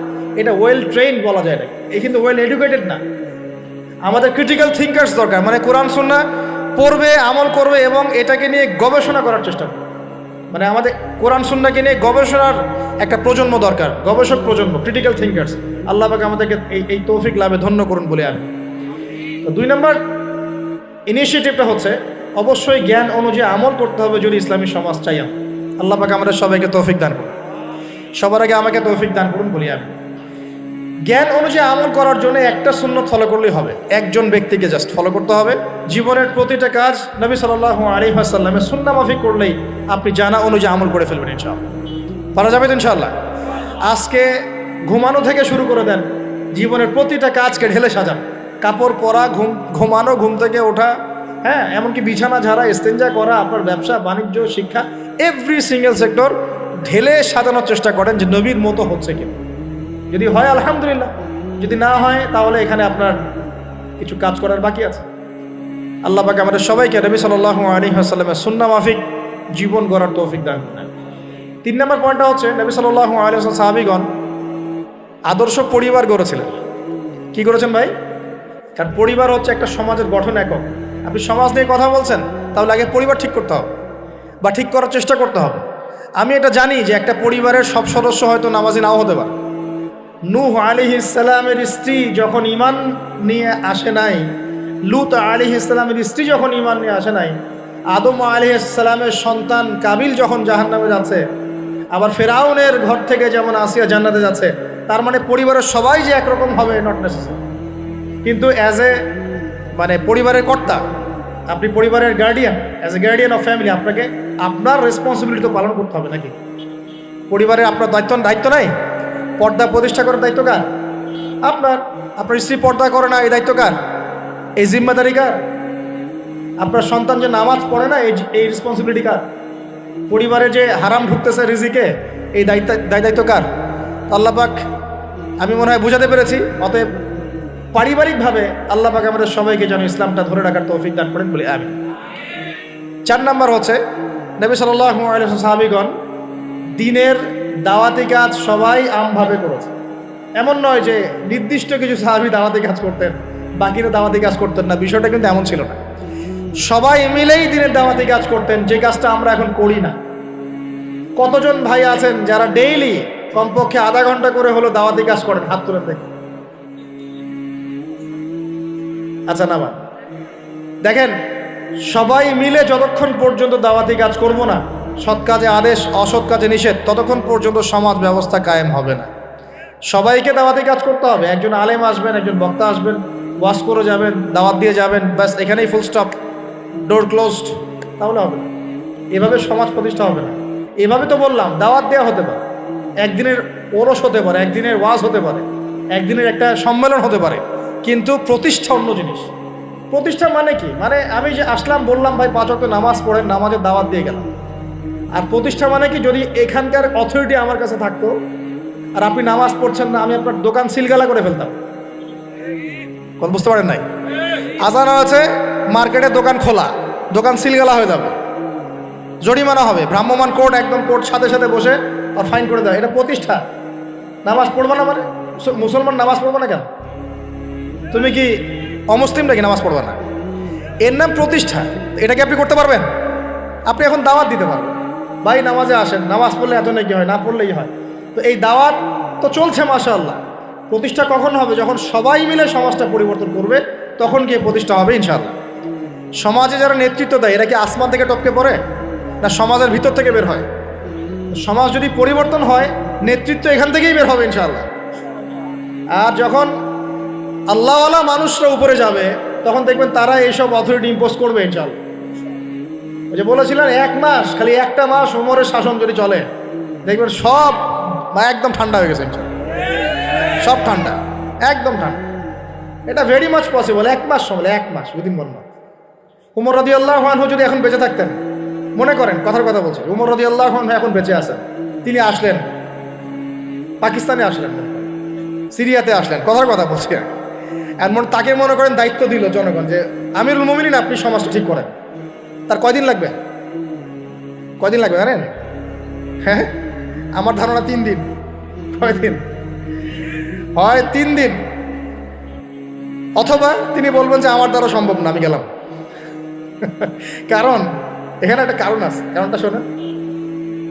আমি কথাটা কেন বলেছি?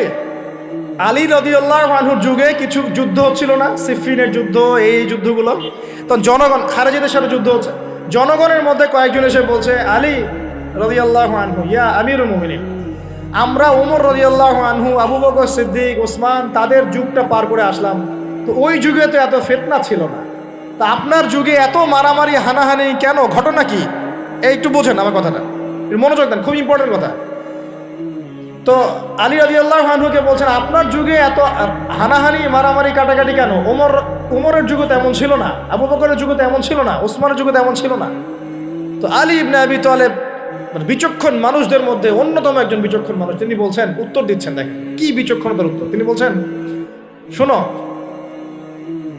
আবু বকর ওমরের যুগে আবু বকর ওমর ছিল শাসক, আর আমরা ছিলাম জনগণ। আবু বকর ওমরের যুগে আবু বকর, ওমর, ওসমান ছিল শাসক, আর আমি আলী আর আমার মতো মানুষটা ছিল জনগণ। আর আমার যুগে আমি হচ্ছি শাসক, আর তোমরা হচ্ছে আমার জনগণ। কথা বুঝলেন নাই? মানে কিছু বুঝতে পারেন নাই?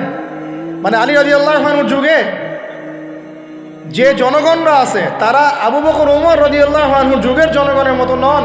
এই কারণে আলী রাদিয়াল্লাহু আনহুর সমস্যা ফেস করতে হচ্ছে। তো এটাই বলছিলাম, যখন জনগণ সবাই বলছে আমি সুদ খাবো, সবাই বলছে যে পর্নোগ্রাফি দেওয়া হোক, মদ চলুক, বেপরদামি চলুক, হ্যাঁ জুয়া চলুক, আর আমি বেচারা একে একে বসে যদি বলি না এগুলো সব হারাম, তা আমাকে তো পিঠা এখান থেকে সরাই দিবে, তাই না বিষয়টা? তার মানে সমাজের মানুষকে পরিবর্তন করতে হবে, আল্লাহ পাকে এটা বোঝাতে হবে। মানুষ যখন পরিবর্তন হবে ইনশাআল্লাহ, তখন দেখবেন এখান থেকেই যোগ্য নেতৃত্ব উঠে আসবে। এভাবেই সমাজটা প্রতিষ্ঠা হবে ইনশাআল্লাহ আযজা ওয়া জাল্লা। আল্লাহ পাক আমাদেরকে তৌফিক ইনায়াত করুন। আর কয়েকটা পয়েন্ট আমি একটু থরলি বলে শেষ করছি। 6 নম্বর, সাহাবীরা কোনোদিনও হারাম খান নাই। কি খান নাই ভাই? মানে অর্থনৈতিক জীবনে কোনোভাবেই হারামে সম্পৃক্ত হওয়া যাবে না যদি ইসলামী সমাজটা, ঠিক আছে ভাই? 7 নম্বর, অনইসলামিক কোনো সংস্কৃতির আশপাশেও যাওয়া যাবে না। ইসলামী সমাজ চান, অনইসলামিক সংস্কৃতি পরিপূর্ণভাবে বর্জন করতে হবে। আল্লাহ পাক তৌফিক দান করেন। 8 নম্বর, সমাজের একটা বড় অংশ হচ্ছে মেয়ে মানুষ। সমাজের একটা বড় অংশ কি? এদেরকে অ্যাভয়েড করে সমাজে দিন কায়েম হবে। এই মেয়েদের মধ্যে দিনের দাওয়াতি কাজ বাড়াতে হবে এবং মেয়েদেরকে পর্দায় নিয়ে আসতে হবে। এই দায়িত্ব প্রত্যেক পরিবারের কর্তার। পরিবারের কর্তা ঠিক হয়ে যান, সমাজ ঠিক হয়ে যাবে ইনশাআল্লাহ। আপনার মেয়ে বেপর্দায় বেরোতে পারবে না, বের হলে ভাত বন্ধ। আপনার স্ত্রী বেপর্দায় চলতে পারবে না, চললে ভাত বন্ধ। যদি বলে আমি বেপর্দায় চলবো, তোমার ভাত খাবো না, সুন্দর মতো বসে তালাক দিয়ে রেখে দিবে, যাও, ভাত খাওয়ার দরকার নাই, আমার ভাত খাওয়ার দরকার নাই। তোমার বেপর্দায় চলতে খুব ভালো লাগে, যাও চলো, সমস্যা কি?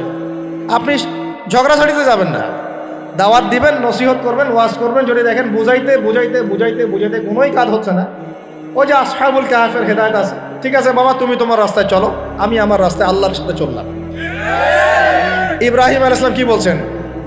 ইন্নী যাহিবুন ইলা রাব্বি সায়াহদিন।